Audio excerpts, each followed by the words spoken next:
pendant des années, l'industrie du tabac a nié que le tabac pouvait être dangereux pour la santé.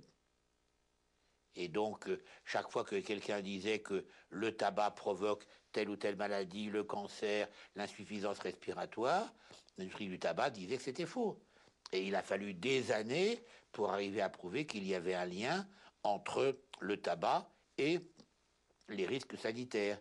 Et actuellement, la plupart de l'industrie agroalimentaire, qui pilote des études comme celles réalisées par l'industrie du tabac, finance ces études avec des protocoles qui font que l'on ne peut pas démontrer le côté néfaste de l'alimentation parce que l'étude ne permet en aucun cas de le démontrer. Si vous prenez le cas de l'aspartame, par exemple, vous apercevez que donc sur à peu près 200 études actuellement disponibles étudiant les effets santé des consommations observées d'aspartame actuellement dans la population, la moitié sont financées par le public, la moitié sont financées par le privé.